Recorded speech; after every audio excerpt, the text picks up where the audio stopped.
The OECD has warned additional tariff measures could further reduce global growth prospects and fuel inflation. It's forecasting economic growth across G20 nations will ease from 3.4% this year to 2.9% over the next 2 years, which is less than previously forecast. India, Argentina and Indonesia are predicted to grow the most, while China is estimated to miss its 5% growth target. Australia's economy, while below the G20 average, is thought to expand at a faster pace than the US. The OECD says governments need to work together to find ways of avoiding further trade barriers to give consumers the best possible products and services at the best possible price. There are some real issues to be tackled in terms of the way global rules-based trading arrangements are currently working. There are things to be done to improve economic security, to increase the resilience of supply chains, to improve the global level playing field. But the best way to do it is, in particular, for market-based democracies to work together.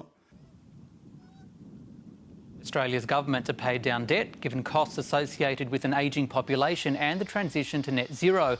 It's also calling for greater housing supply to address affordability constraints. Still, it's expecting the economy to grow slowly from the 1.3% annual rate recorded today, so long as the household sector grows. Driving that's going to be a further increase in real household disposable income. So we know that we saw, quite solid growth in incomes, as we've had low unemployment still, and also an increase in wages growth. We also know some of the detractors from disposable income are also fading, so inflation's coming down.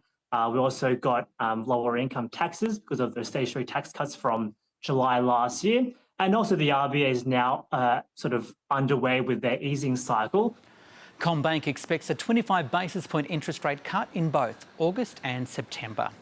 To the Australian share market now, which got a strong lead from Wall Street following a good set of jobs numbers out of the US. The ASX 200 up 0.9%, and it means the index is just 14 points away from a record high reached back in February, where the black dot is on the chart, and surging more than 16% since the early April low following Donald Trump's reciprocal tariff announcement. Once it was clear to markets that Trump's sort of initial stance and rhetoric would kind of be a worst case scenario, the markets began to sort of price a likely future, a future where, incremental news flow is increasingly positive, and with lower than stated tariffs and these sort of softened deals, I suppose, I think it was a real clear buy the dip opportunity. But going forward, the market's sort of enjoying this Trump predictable cycle of sort of escalation and then relief. That's seen risk premiums decline, shares rally.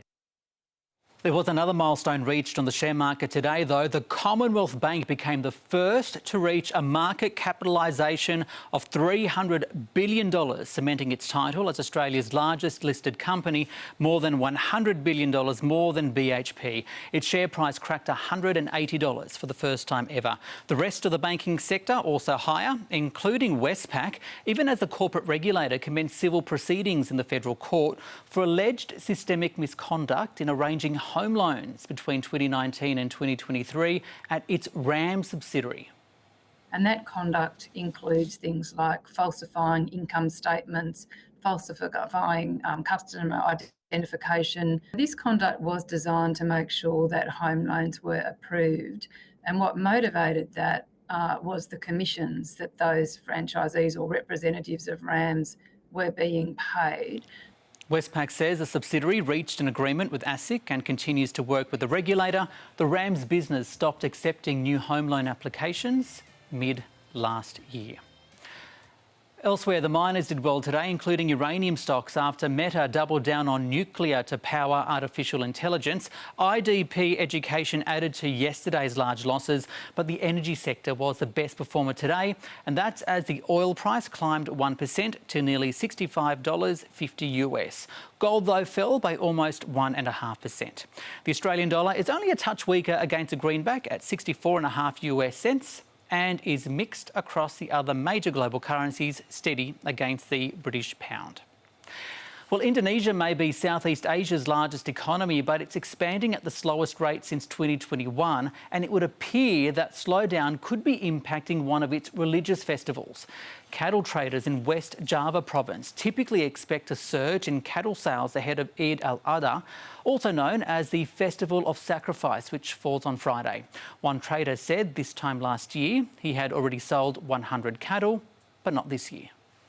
Ini kurang 1 minggu aja pembeliannya nggak kayak kemarin-kemarin. Ya karena ekonomi atau karena sapi takut pada sakit. Markets had rebounded from foot and mouth disease that had disrupted trading in 2022. Eid al-Adha is one of the main holidays in the Islamic calendar, where Muslims who can afford to sacrifice livestock and distribute the meat to family, friends and those in need. And Western Sydney International Airport has marked a major construction milestone ahead of its planned opening next year. Works are officially complete on the 3.7-kilometre long runway, with rigorous testing to begin now. Transport Minister Catherine King has authorised the preliminary airspace and flight paths at the 24/7 facility, imposing extra measures around what's called reciprocal runway operations, with planes taking off and landing from the runway's southwest end. To make reciprocal runway operations the default operating mode at night, including the use of a specific noise abatement procedure when both are safe to do so. In particular, this will achieve the overall lowest possible impact on surrounding communities and will direct aircraft away from the Blue Mountains, Wallachia and the most heavily populated areas of Western Sydney at night. The airport terminal, fire station and cargo precinct are among the facilities still to be finished. Chief Executive Simon Hickey says he's confident of completion on time and on budget.